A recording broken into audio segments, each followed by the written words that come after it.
지난주에 저희들이 함께 나누었던 건 모세와 아론이 이야기했던 바로를 찾아가서 그리고 그들의 그 장로들을 찾아가서 이야기를 나눈 부분들에 대해서 그리고 그 부분들에 대해서 실질적으로 압박을 받았던 이스라엘 백성들에 대한 이야기를 저희가 함께 이야기를 나누었습니다. 그러면서 세 가지를 정리할 수 있습니다. 첫 번째는 뭐냐면 노예로 그리고 일에 사로잡혀서 자신이 누구인지도 알지 못했던 그것이 나쁘다라는 인식이 그리고 그 인지 그것을 받아들일 때 우리의 삶 가운데 새로운 일들이 시작되는 포인트다라는 것입니다. 그래서 내가 지금 이렇게 살아가고 있는 것이 좋은가 나쁜가를 좀 살펴볼 수 있어야 합니다. 그래서 이것이 정말 나쁜 일이구나, 나에게 안 좋구나라는 것을 나는 돈을 많이 벌고 있구나, 나는 평안하구나, 나는 좋구나, 이런 것이 기준이 아니라 하나님께서 나를 지으신 그 정체성 그대로 살아갈 수 있게 나를 만드느냐가 제일 중요한 이슈예요. 그 중요한 이슈를 놓쳐버리고 돈 많이 주니까 좋아, 내 시간 내 마음대로 쓸 수 있어서 좋아, 여기는 자유로워서 좋아. 여기 안에서의 자유는 어떤 자유예요? 내 마음대로 하는 자유를 이야기하는 거예요. 여러분, 그거는 내가 좋은 게 아니에요. 그것은 결국 어떻게 해요? 나를 ဃ갉아먹는 일이기 때문에 그렇습니다. 그렇기 때문에 여러분들의 삶의 자리, 그리고 여러분들이 보내는 그 시간, 그리고 여러분들이 이렇게 재물을 얻는 이렇게 필요한 부분들을 얻는 부분이 정말 나에게 좋은 것인가를 점검해 봐야 됩니다. 자, 두 번째는 뭐냐면 이곳에서의 삶이 나쁘다는 것이 인지가 되었다면 여러분 그 땅을 떠나야 합니다. 거기서 내가 뭘 한번 해보리라라고 얘기하는 것은 뭐냐면 내 힘과 내 능력을 의지하는 거예요. 그런 사람이 누구였어요? 모세였죠. 모세의 모습을 보면서 그 모습이 어떻다라고 이야기했냐면 그 모습이 어렵다라고 이야기합니다. 내가 그 부분들을 감당하고 여기서 뭘 해보려면 좀 진득하니 견뎌야 되는데 자기 민족을 괴롭히는 애굽 사람을 봤을 때 모세의 반응은 뭐였어요? 열받았어요. 열받고 그냥 열받고 막 소리 지르면 괜찮았는데 그의 모든 행동이 나타났고 그리고 급기야 그 사람을 죽이고 이런 상황까지 벌어지게 된 거죠. 가장 어린 사람의 모습을 보게 되는 겁니다. 그래서 그 땅을 떠날 때 내가 하나님의 놀라운 역사와 임하시는 것들을 좀 경험할 수 있어야 된다는 것이 세 번째 포인트가 되는 것입니다. 여러분, 이 말씀이 여러분 어떻게 다가오십니까? 하나님의 구원은요, 전인격적이에요. 전인격적. 예를 들면 내가 여기서 나왔다라고 치더라도 내 삶의 영적, 육적, 여러 가지 혼적인 영역이 하나님 앞에 다 구원받는 영역까지 하나님은 나아가기를 원하세요. 여러분, 출애굽기는 그 부분들을 우리에게 알려주십니다. 단순히 내가 거기서 나와서 나 이제 그런 어려움 겪지 않아도 돼가 아니라 그것이 다 전인격적으로 구원받지 않았다면 그것을 보면서 계속 동경하게 됩니다. 옛날이 좋았지. 야, 그때는 몸은 좀 힘들었지만 야, 좀 돈은 많이 벌지 않았니? 그리고 그때를 동경하게 되는 거예요. 야, 그때 힘들었는데 그런 건 있지 않았어? 여러분, 그러면 다시 거기로 돌아가야 되는 거 아니에요? 왜 나오셨습니까? 여러분, 구원은요, 그래서 전인격적이에요. 여러분들의 육과 여러분들의 혼과 여러분들의 영혼이 온전히 하나님에게 구원받는 그 존재로 살아가기를 주님은 원하신다라는 거예요. 이스라엘 백성들이 왜 하나님의 메시지가 그들에게 들렸고 하나님의 약속을 가졌음에도 불구하고 튕겨져 나갔을까요? 430년이라는 지금 여러분들의 나이를 카운트해 보면 30년이라도 아니면 40년이라도 35이라도 여러분 그런 시간들을 보내면서 내가 어디에 영향을 받았나를 여러분 잘 생각해 볼 필요가 있습니다. 나의 육은 점검받고 나의 육은 회복되었을지라도 뭐가 없는 거예요? 여러분, 그들 가운데 혼적인 영역이 계속 어디에 다스림을 받고 있어요? 바로 애굽의 왕인 그 사람에게 계속 점령되고 있는 거예요. 그 사람의 패러다임, 그 사람의 생각, 그 사람들의 사고, 그것이 우리들에게 익숙하게 들어와져 버리니까 내가 교회를 다닐 때도 어떤 일을 할 때 어떻게 해결해요? 그렇게 해결을 해요. 그게 아니죠. 여러분, 그래서 사역은 어떤 일을 해 나가는 것이 중요한 것이 아니라 그 해 나가는 과정 가운데 주님과 내가 어떻게 관계를 맺어가고 하나님께서 이 사역을 어떻게 말씀하시고 그것 가운데 어떻게 나는 반응했고, 여러분 이거를 배우는 거예요. 이거를 배우는 거예요. 내가 그거 했었지가 아니라 그것을 통해서 내가 얼만큼 자라갔는지를 보는 것이 사역이에요. 저희는 지금 많은 사역을 하고 있지 않습니다. 그리고 여러분들에게 함께 말씀을 나누는 것에 많이 집중되어져 있죠. 이게 뭐예요? 하나님이 지금 어떤 마음을 가지고 있는가. 이것이 실질적으로 움직이는 것은 뭐예요? 여러분들이 사역할 때, 누구를 양육할 때 여러분 그것이 나오는 거예요. 또 여러분들이 양육을 받을 때 그것이 나오는 거예요. 성실한가? 성실하지 않은가? 여러분 이런 부분들로 계속 그 부분이 보여지게 되는 것이죠. 그래서요, 여러분들이 하나님을 알아가고 내가 구원의 그 여정을 갈 때 나는 전인격적으로 구원을 받았는가? 내 혼적인 영역과 다른 어떤적인 영역은 어디에 다스림을 받고 있는가를 계속 점검해야 할 것입니다. 저는 지난주에 모교회에 이렇게 몇 분들을 만났어요. 저는 수원에서 신앙생활을 했고요. 거기서 온누리교회 사역을 하고 경배와 찬양을 사역을 하면서 그 교회를 떠나왔고, 다시 그 교회 성도들 그때 같이 열정적으로 찬양팀도 하고 말씀도 나누고 밤새도록 뭐 했던 그런 친구들을 이제 조금 만나기 시작했어요. 20년 만이에요. 그동안 한 번도 연락해 본 적도 없고 연락이 되지도 않았어요. 그런데 20년이 지나고 나니까 이게 조금씩 연락이 돼요. 그래서 한번 보자 그래서 만났어요. 여러 가지 이야기들을 하면서 제가 목회를 시작했고, 그리고 개척을 했고, 여러분들과 함께 예배드리고 있는 것에 대한 기도 편지를 나눴을 때 그분들이 가졌던 마음은 뿌듯함이래요. 그러면서 자기네들이 나를 키워주진 않았지만 자기가 나를 키운 것 같대요. 그래, 그렇게 하시라고 그렇게 얘기를 드렸어요. 그러면서 물어봤어요. 지금은 어디에 예배드리세요? 라고 물어봤더니 뭐라고 얘기하냐면 나 그 교회 떠났어 라고 얘기해요. 벌써 10년 됐지 라고 이야기하면서 교회를 떠났대요. 그리고 본인이 그 떠났던 과정들과 그 안에 있었던 일들과 이런 이야기들을 쭉 해주는데 저는 오늘 말씀이 생각이 났어요. 그곳에서 보내는 시간이 그 사람에게 좋지 않았던 거예요. 그래서 여러 가지 사람들에게 디고 그래갖고 교회를 어쩔 수 없이 떠나왔어요. 되게 마음이 홀가분할 것 같죠. 그런데 그 사람에게 제일 먼저 다가왔던 건 뭔지 아세요? 공황장애가 다가왔어요. 밤에 자는데요, 6개월이 숨이 쉬어지지가 않더래요. 6개월이. 그러니까 얼마나 큰 거예요. 근데 그게 공황장애인지 모르고 이제서야 공황장애인지 알았던 거예요. 그래서 밤에 자다가 숨이 안 쉬어지면 남편을 막 깨워서 어떻게 했냐면 빨리 응급실 가야 된다고. 그래서 산소 마스크 끼워보고, 그리고 아무리 여러 검사를 해도 아픈 데가 아무것도 없어. 밤새도록 아이들을 붙들고 울고 그렇게 6개월을 보냈대요.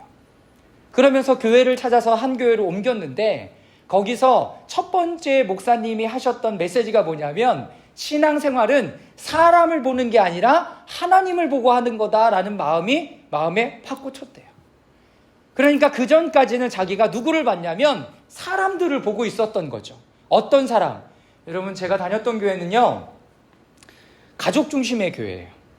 그래서 그 가족은 사돈의 팔촌까지 다 그 교회에 다니고 있는 거야. 애기들까지. 그러니까 교회를 갈 때면 뭐라 그래야 되냐면 너 어른들 보면 꼭 인사 잘해야 돼. 예배 잘 드려야 돼. 하나님을 만나고 하나님의 말씀이 뭔지가 중요한 게 아니라 뭐가 중요한 거예요? 거기서 꼬투리 안 잡히는 게 중요한 거예요. 그랬던 신앙생활을 살았던 거죠. 그리고 대학을 졸업하고 결혼할 때까지도 거기에서 그렇게 신앙생활을 했어요. 근데 저한테 하는 얘기가 뭐냐면, 대근아, 내가 그때는 우리 부모님의 신앙으로 내가 그냥 교회를 다니고 있었더라. 그런데 그 교회를 나오고 보니까 이제 더 이상 부모가 나의 신앙과 믿음을 지켜줄 수 없는 거죠. 교회 가자고 깨워주지도 않아요. 교회 가자고 차를 태워주지도 알아서 가야 되는 거예요. 그런 시간들을 지금 10년 이상 겪었대요. 그러면서 치유 집회도 다니고 교회에서 하는 치유 집회나 이런 것들을 다니면서 자기가 내면 가운데 쓴 뿌리가 있었다는 것들을 알았다는 거죠. 그리고 얼마나 잘 회복이 됐냐면 이제는 가족이 다 순장 가족으로 섬기고 있고 아이들도 아울리치를 가고 이런 시간들을 계속 보내면서 후원도 하고 여러 가지 건강한 모습으로 교회를 잘 섬기고 있는 모습들을 제가 보게 되었습니다. 여러분, 우리는 한 교회 평생 다니는 거지 라고 생각할 수 있어요. 네, 그거 굉장히 중요한 겁니다. 그런데 교회에서 여러분들이 받고 은혜를 누리고 공동체의 생활을 한다는 것은 그 안에서 성장할 필요가 여러분들에게 있다라는 거예요. 여러분들에게 있다라는 거예요.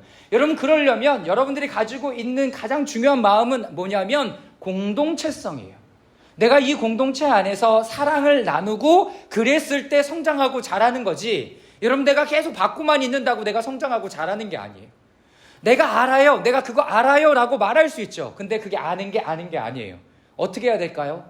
여러분들이 아는 것을 삶으로 살아내고 공동체 가운데 실천하고 사랑의 모습을 나눌 때 여러분들이 가지고 있는 것이 진짜인지 가짜인지가 판별이 되는 거예요. 내가 그거 알아요. 제가 그거 알죠. 네, 우린 다 알아요.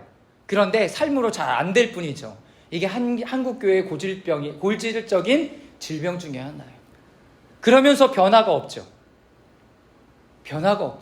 그래서 우리는 어떻게 해야 됩니까? 이 공동체 안에서 여러분들이 알고 있는 사랑, 여러분들이 배운 사랑, 그 사랑을 여러분들의 주변에 있는 사람들과 함께 나누고 함께 세워가고 그리고 흘려보내는 그런 역할들을 여러분 스스로가 할 수 있었으면 좋겠습니다.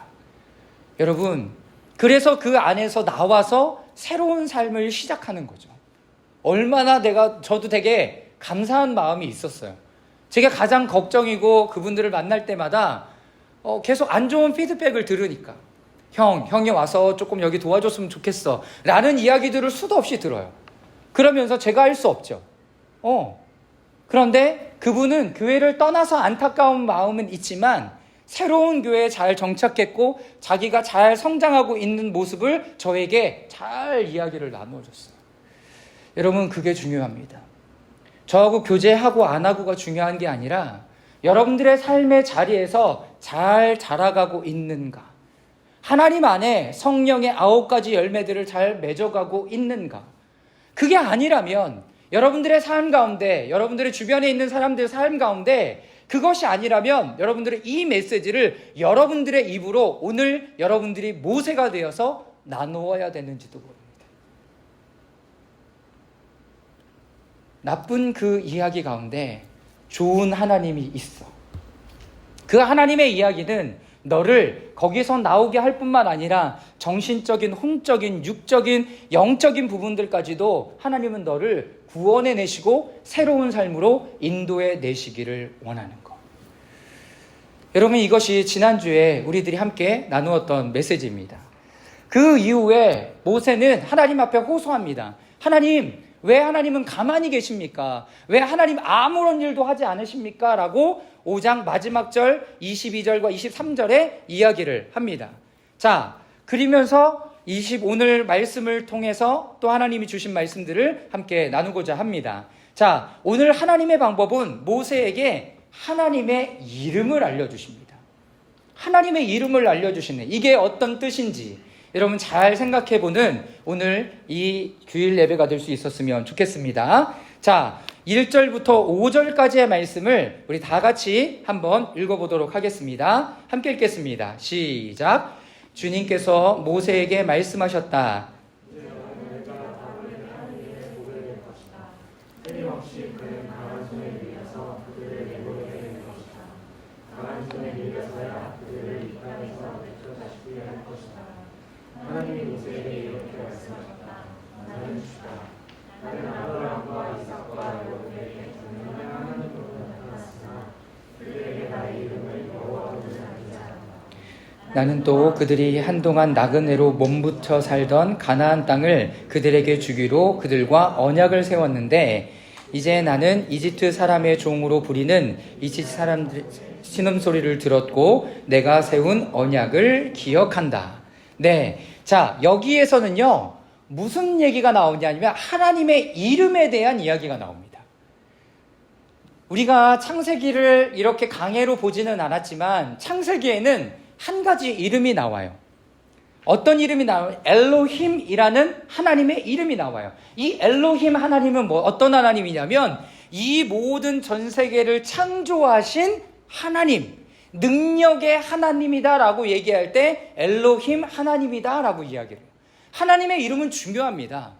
하나님의 이름은 중요해요. 우리가 여러분들이 만약에 어떤 일들을 해야 되는데 하나님의 전능하심이 필요해요. 그러면 하나님, 엘로힘 하나님, 전능하신 하나님 이렇게 부를 때 여러분들은 하나님의 이름을 부르면서 기도하고 찬양하고 하나님 앞에 나아가는 거예요.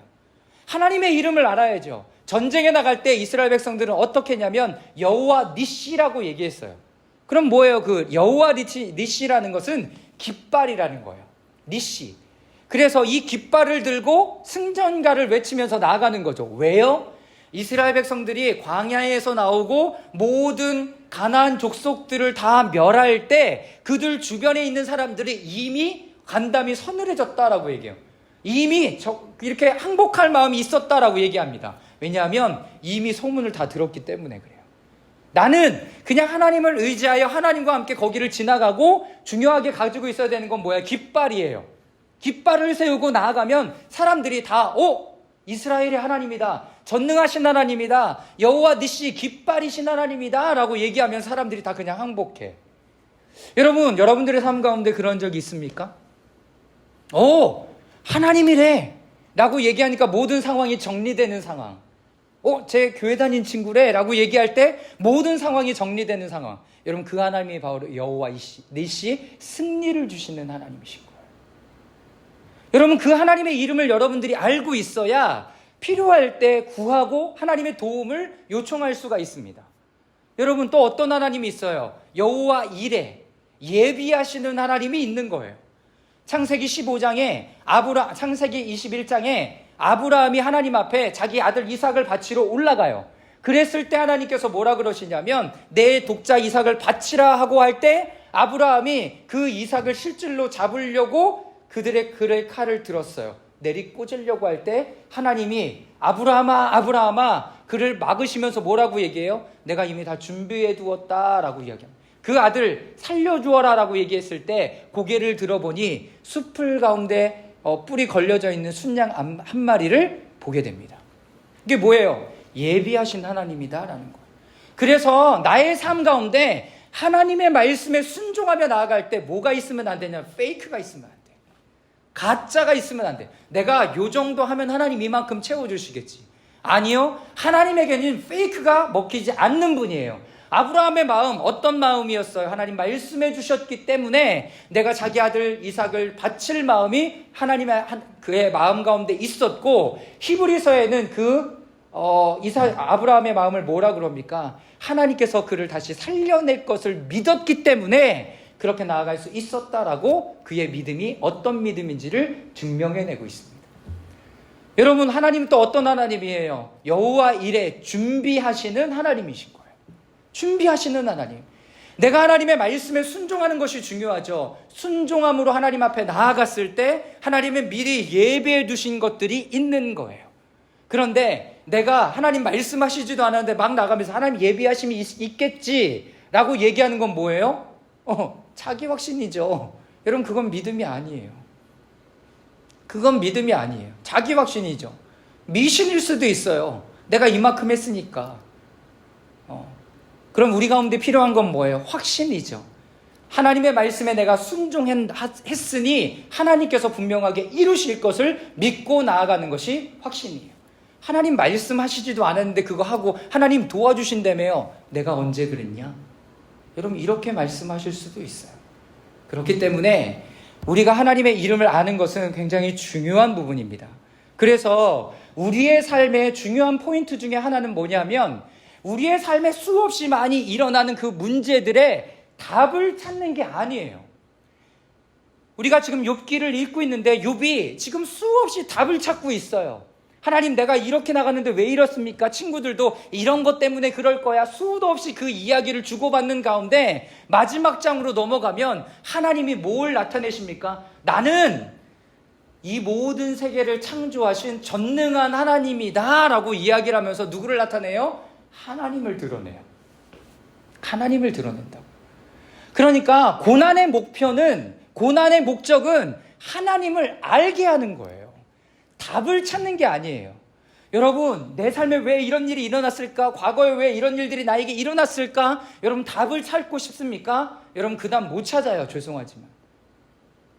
왜? 우리의 포커스가 잘못되어 있기 때문에. 우리 포커스를 어디로 돌려야 돼요? 하나님으로 돌려야 돼요. 아, 하나님이 지금 나를 이렇게 하시면서 하나님이 이런 하나님을 나에게 지금 보이고 계시는구나. 그거를 캐치하면 나머지는 모두 끝. 그래서 우리의 하나님을 향한 인생은 답을 찾는 게 아니라 하나님을 알아가는 거예요. 하나님을 알아.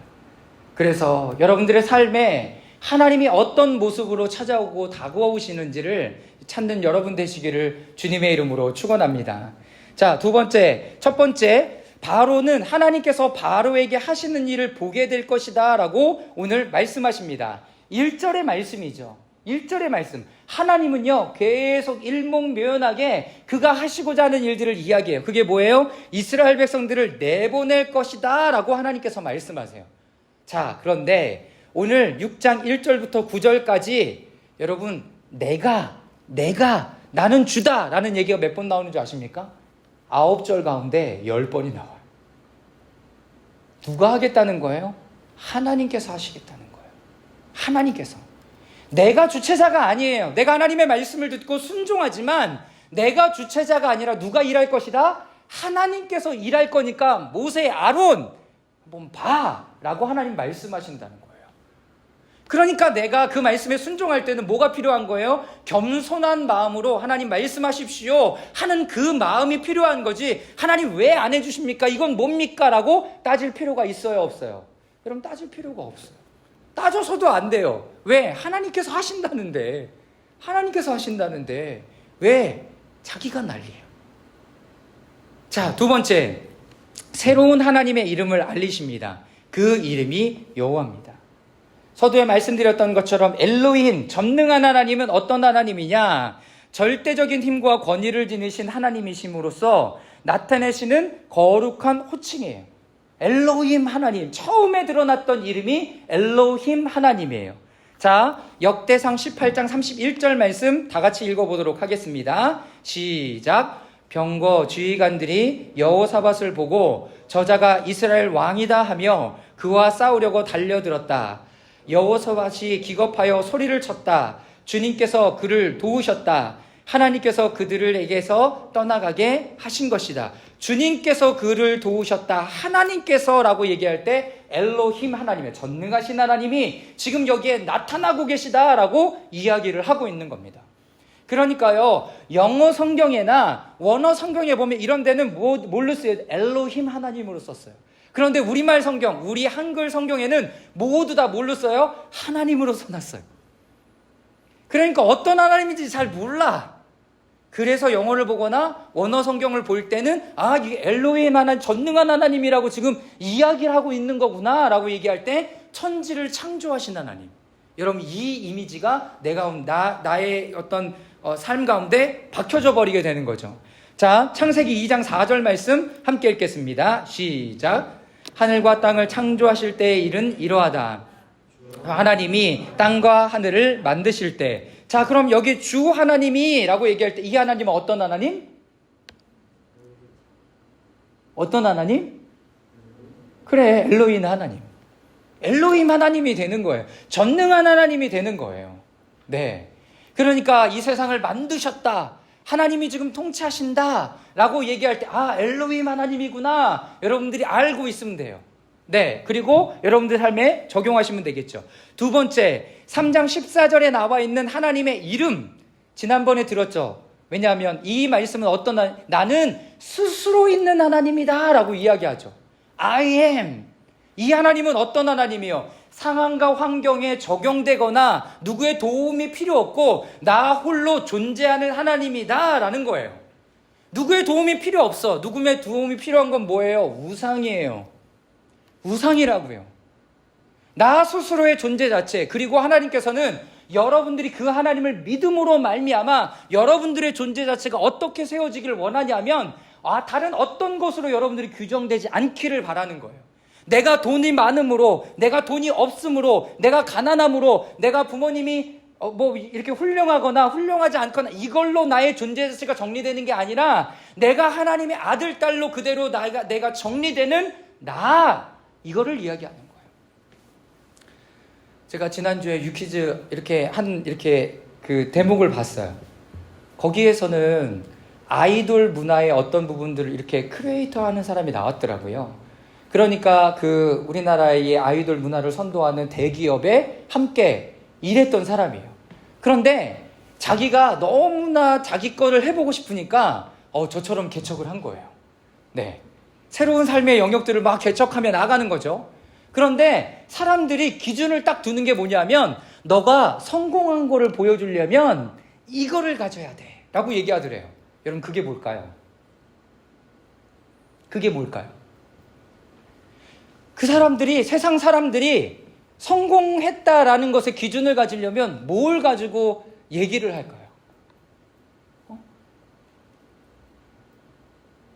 뭘 가지고 얘기할까요? 은경아, 모르겠어요? 세상 사람들은 뭘 자랑하든가요? 한강뷰가 보이는 집. 역시 실제적이야.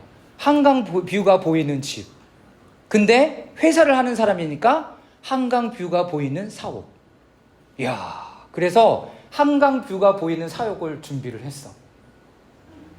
대단하지.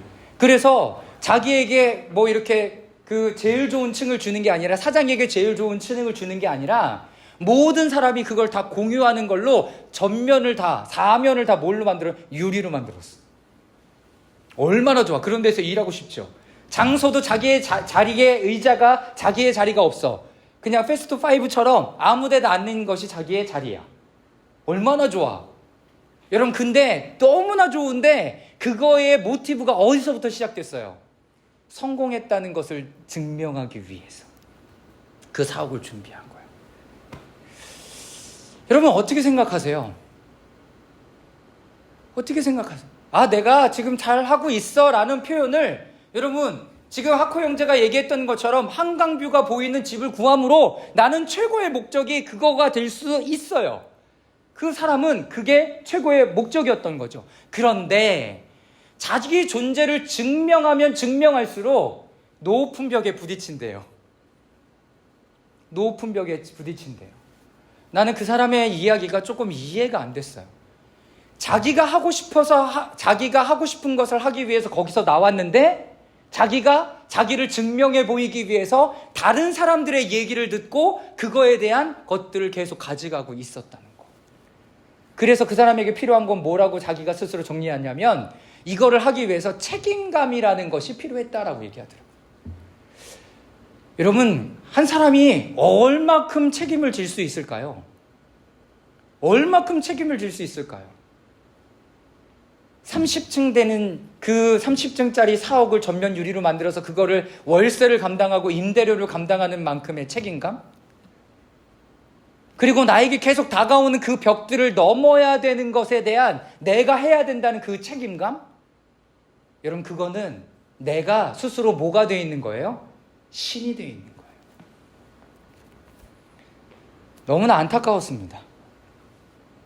여러분, 이것이 그리스도의 세계관 가운데, 그리스도인의 세계관 가운데서만 일어나는 일일까요? 하나님은 스스로 존재하시는 하나님이다 라고 얘기하시면서 우리에게 그 정체성을 주시고 우리가 어떻게 하기를 원하시냐면 하나님 안에서 풍성함과 행복한 삶을 살아가기를 원하세요. 그런데 내가 이 모든 것을 책임져야 된다는 그 책임감을 가져옴으로 말미암아 내가 내 삶에 뭐가 된 거예요? 여러분, sin, 내 삶의 앞에 뒤에 아니라 가운데에 내가 들어가 있으므로 죄인인 삶을 여전히 살아가고 있는 모습을 갖게 되는 거죠. 스스로 존재하는 하나님, 이렇게 부른다는 것은 그 하나님은 어떠한 정체성에도 흔들리지 않고 어떠한 상황과 환경에서도 흔들리지 않고 그 정체성을 우리에게도 나누어 주셔서 흔들리지 않는 삶으로 하나님과 친밀한 교제 가운데 나아가기를 원하는 것이 하나님의 마음이다라는 것입니다. 자, 마지막 오늘 본문에 나와 있는 여호와라고 이야기를 합니다. 자, 여러분들이 성경을 가지고 계시니까요. 3절 말씀을 다 같이 읽어보도록 하겠습니다. 나는 시작. 나는 아브라함과 이삭과 야곱에게 전능한 하나님으로 나타났으나 그들에게 나의 이름을 여호와라는 알리지 않았다. 자, 여호와라고 이야기를 하고 있습니다. 여호와 하나님은 뭐냐면 신약의 롯, L-O-R-D. 그런데 이 롯도 어떻게 쓰냐면 소문자로 쓰는 게 아니라 영어 킴제임스 버전이나 NIV 버전이나 대문자로 쓰는 그 하나님, 유일하신 하나님에 대해서 이야기를 할 때 이 롯이라는 단어, 여호와 하나님이라는 단어를 씁니다. 근데요, 이 여호와 하나님이라는 단어는 히브리 사람들은 발음하지 않아요. 하나님의 이름들을 망령 때 일컫지 말라라고 얘기하면서 그 음가로 아도나이 하나님이라고 쓰죠. 그냥 음가만 얘기하는 거예요. 우리나라 그런 거 있잖아요. 뭐 여호하면 이응, 히읗, 히읗 이렇게 하는 것처럼 여호와 하나님에 대한 부분을 다 부르지 않고 그냥 음가만 불러서 그 하나님에 대한 이름을 나타낼 때 그렇게 표현합니다. 그런데 여러분 요즘은 어떠세요? 여호와 하나님이라고 얘기할 때 우리는 그냥 하나님을 그냥 불러요. 왜냐하면 개신교 안에는 우리가 예수 그리스도로 말미암아서 하나님을 아버지라고 부르게 되고 성령의 충만함으로 말미암아 우리가 하나님의 자녀가 되고 그분의 보좌 앞에 담대히 나아갈 수 있게 되었기 때문에 우리가 그분의 이름을 주님이라고 부를 수 있다는 거죠. 그렇죠?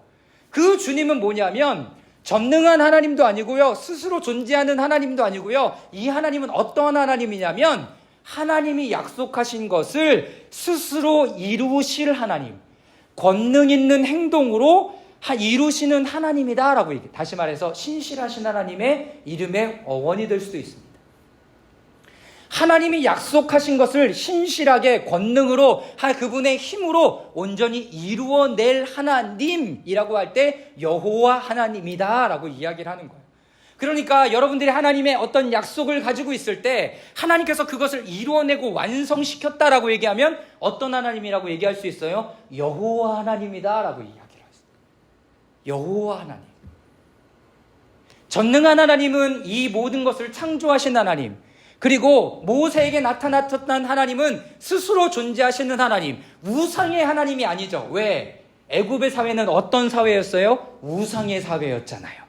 그러니까 나는 어떤 상황과 환경에도 영향을 받지 않는 하나님이다 라고 얘기했을 때 그들은 충격인 거죠. 왜? 나일강은 때때로 넘치거든요.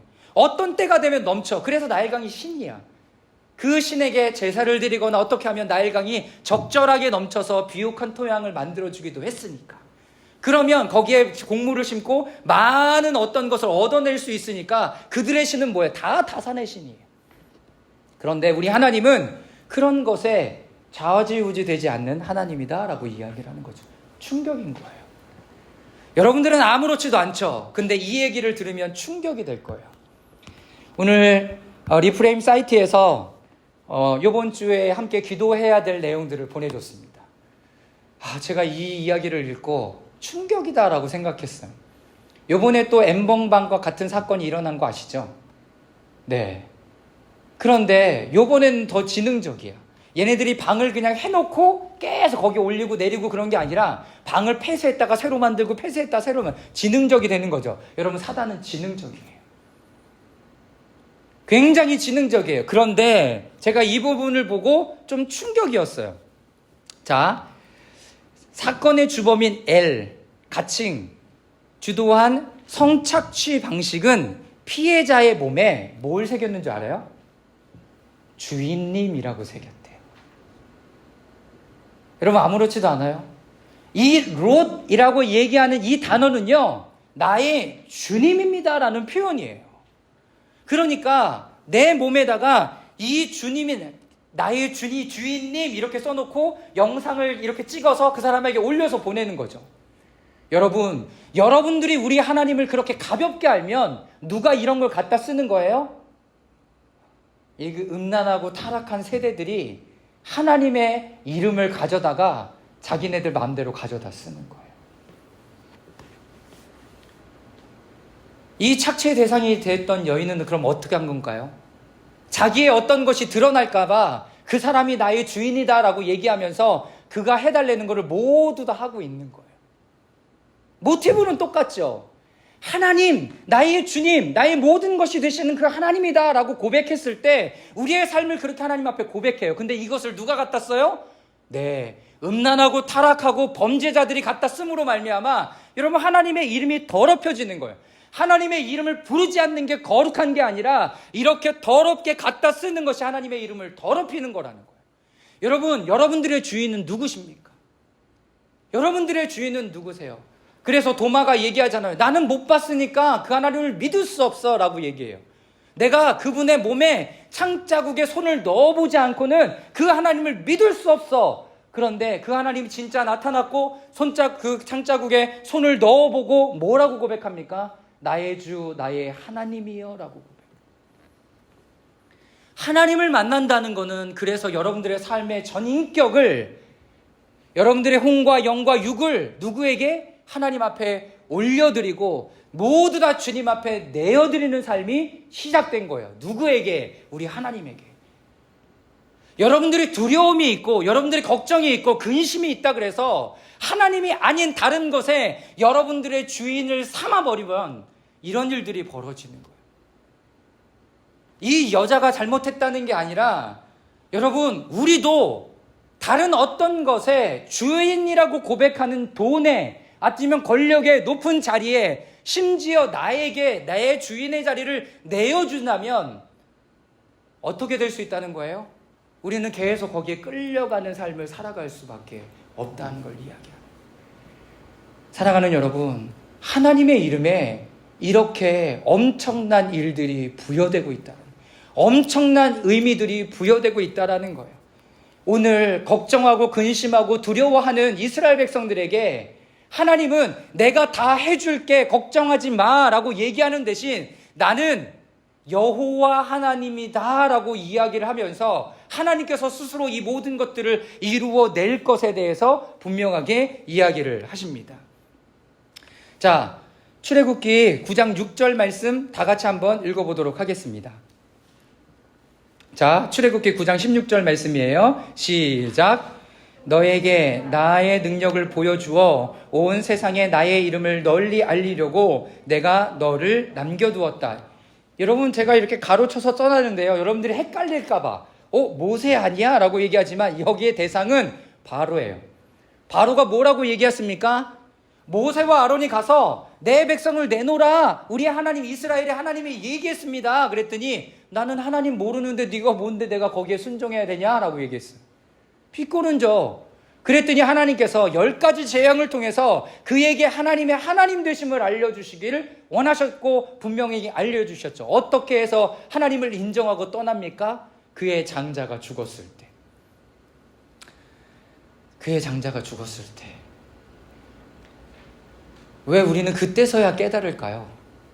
바닥을 치고 여러분 내가 통곡하는 일들이 있어야 하나님이 살아계시구나를 느끼게 되는 거예요. 여러분들은 어떠세요? 그 하나님을 나의 주님으로 영접하고 받아들이는 것. 자, 거기에 마태복음 14장 28절도 있습니다. 자, 한번 읽어보겠습니다. 시작. 베드로가 예수께 말하였다. 주님, 주님이시면 나더러 물 위로 걸어서 주님께로 오라고 명령하십시오. 주님께로 오라고. 그 하나님께로 오라고 나를 명령하십시오. 그러면 내가 걸어가겠습니다. 내가 스스로 걸어갈 수 있는데 뭐가 필요한 거예요? 내 주인님이 명하신 사건이 되어야 돼. 그게. 내가 걸어갈 수 있죠. 왜 없어요? 다리가 있는데 물에 빠져서 그렇지. 근데 이게 하나님의 사건이면 어떻게 돼요? 물에 안 빠지게 되는 거예요. 물에 안 빠지게 되는 거예요. 진짜 베드로는 무리를 건넜잖아요. 걸었잖아요. 자, 마태복음 20장 33절 다 같이 읽겠습니다. 시작. 그들이 예수께 말하였다. 주님, 눈을 뜨는 것입니다. 주님이라고 불러요. 여러분, 이 사람이 지금 어떤 사람이에요? 여러분, 눈이 열려지지 않은 사람이에요. 그런데 예수님께서 물어보죠. 내가 어떻게 해줬으면 좋겠냐라고 얘기했을 때 하나님에 대한 호칭, 예수 그리스도에 대한 호칭을 뭘로 불러요? 주님. 그 주님께서 나의 눈을 열어주실 수 있습니다. 나의 모든 것이 되시는 분이십니다. 라고 이야기를 마스터라고 부르는 거죠. 자, 한 군데서요. 마태복음 8장 8절입니다. 함께 읽겠습니다. 시작. 백부장이 대답하였다. 주님, 나는 주님을 내 집으로 모실 만한 자격이 없습니다. 그저 한마디 말씀만 해주십시오. 그러면 내 종이 나을 것입니다. 네, 주님이라고 얘기를 합니다.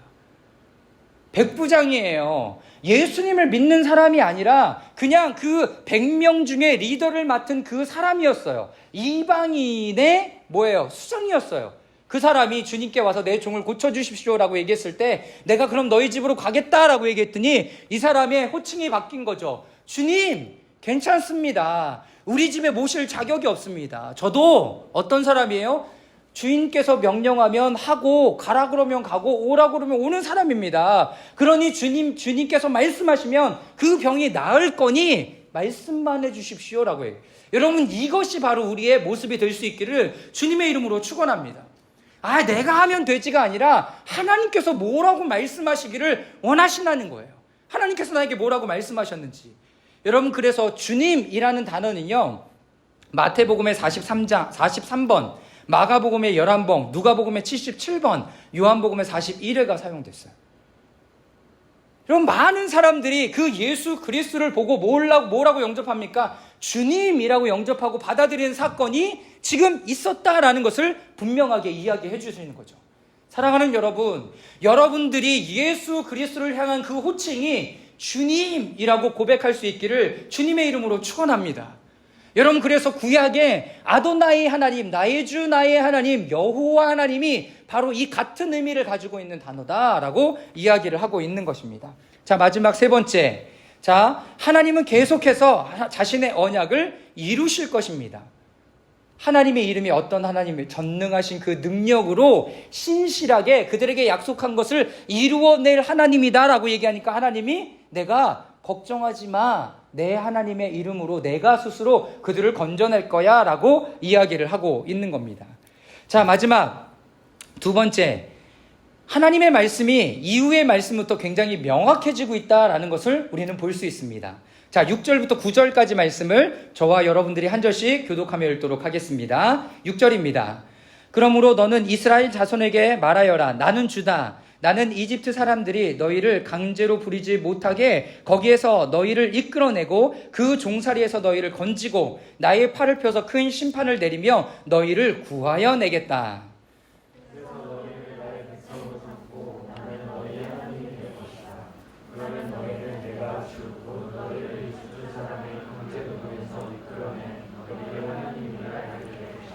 내가 아브라함과 이삭과 야곱에게 주기로 손을 들어 맹세한 그 땅으로 너희를 데려가서 그 땅을 너희에게 주어 너희의 소유가 되게 하겠다. 나는 주다.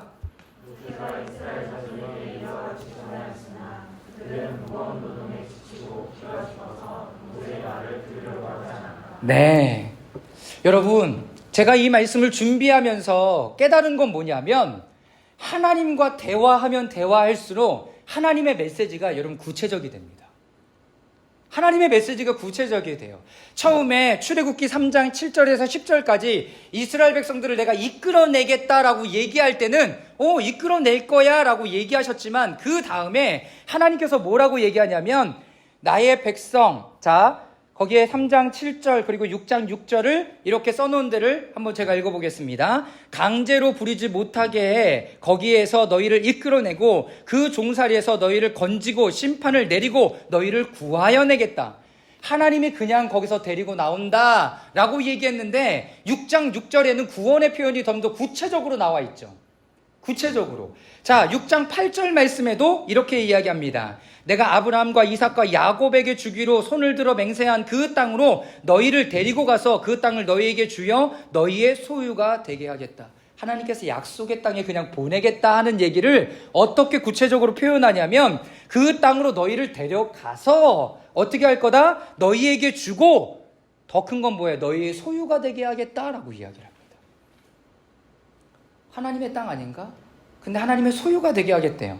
자, 6장 6절부터 8절 주체자가 누구? 나는 주다라고 얘기하고 내가 하겠다라고 하나님께서 말씀을 하고 계십니다. 사랑하는 여러분, 그리고 6장 8절의 마지막으로 포함된 건 뭐냐면 다 같이 한번 읽어보겠습니다. 그래서 너희를 시작. 그래서 너희를 나의 백성으로 삼고 나는 너희의 하나님이 될 것이다.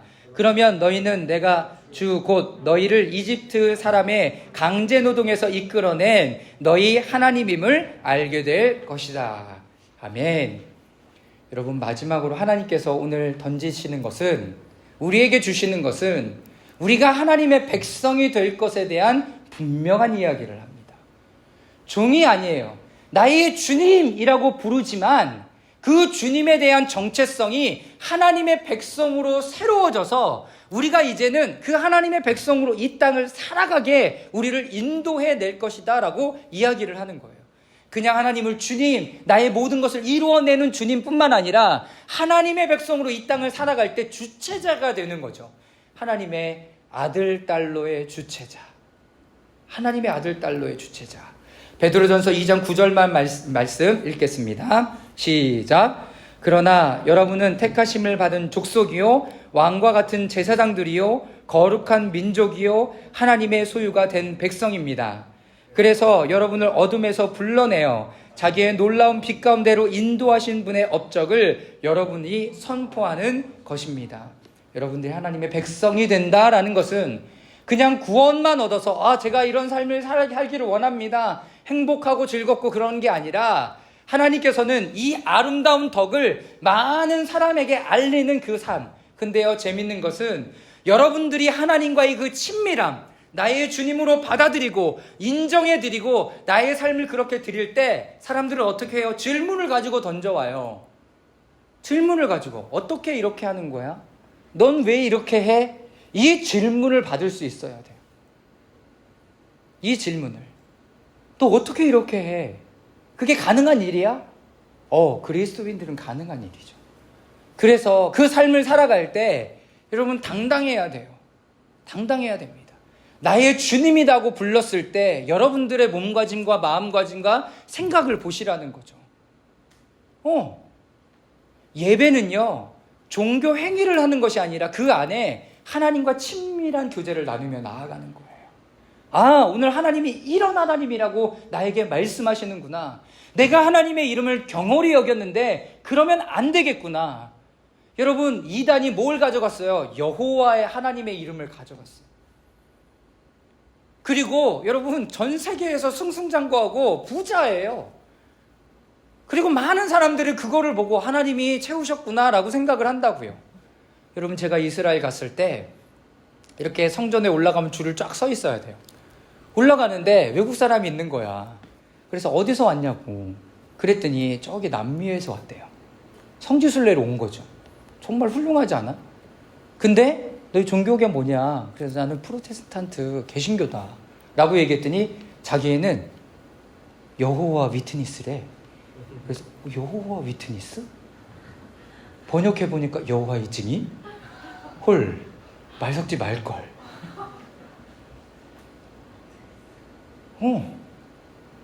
얼마나 많은지 몰라요. 그 여호와 하나님, 자신의 뜻을 이루실 하나님, 이 모든 것을 창조하신 그 하나님께서 이제 하나님의 뜻들을 이루어내려는 이름으로 여호와라는 이름을 주셨고, 구원의 놀라운 이름, 그것이 예수 그리스도를 통하여 주님, 마스터, 롯 이렇게 부름받았던 그 주님이 이단이 가져가서 우리는 쓰기에 좀 불편한 단어가 돼버린 그 이름. 여러분, 그것은 여러분들이 하나님의 이름을 살아갈 때 주님이라고 이야기할 때 여러분들의 몸과 마음이 어떻게 나아가야 되는가를 여러분 분명히 계시해주는 단어가 되는 것이죠. 사랑하는 여러분, 하나님을 가볍게 여기지 마십시오. 하나님의 이름을 부르고 내가 그리스도인이다 라고 이야기할 때 여러분, 그것이 내 양심 가운데, 내 마음 가운데 좀 부끄럽지 않아야 돼요. 어떻게 하면 부끄럽지 않을까요? 바르게 살라라는 얘기가 아니라, 바르게 살라고 하는 이야기가 아니라 예수 그리스도와 내가 함께 그 길을 당당하게 걸어가고 있다는 그 확신을 가지며 살아가라는 거예요. 살아가라는 거예요. 여러분, 엠본방과 같은 사건에 주인님 이렇게 싸갖고 여러분 음란한 짓을 해갖고 영상으로 보낼 수밖에 없는, 여러분 그렇게 묶임의 도구가 되는 묶임의 도구가 되는. 여러분 그만큼 여러분 믿지 않는 사람에게도 주인이라고 얘기하는 것은 엄청나게 큰 힘을 가지고 있는 거예요. 건물주, 조물주보다 더 높다며. 여러분 이런 것이 다 가벼운 이야기가 아니에요. 얼마나 건물 가진 사람들이 횡포를 부리고 여러분 밑에 새들어 있는 사람들을 쥐고 흔들면 그런 얘기가 나오냐는 거예요. 여러분 그런 이야기는 거기다 쓰는 게 아니라 어디다 써야 되는 거예요? 여러분 이 모든 만물을 창조하시고 여러분들을 만드시며 우리의 삶을 하나님의 자녀의 삶으로 이끄시는 그 주님께 사용해야 되는 거죠. 할렐루야. 여러분 이번 한 주가 나의 주님과 친밀하게 동행하는 여러분 되시기를 주님의 이름으로 축원합니다. 여러분 그러므로 말미암아서 우리의 삶에 하나님의 이름이 곳곳에 나타나고 그리고 아름답고 풍성한 삶으로 드려지는 여러분 될 수 있기를 주님의 이름으로 축원합니다.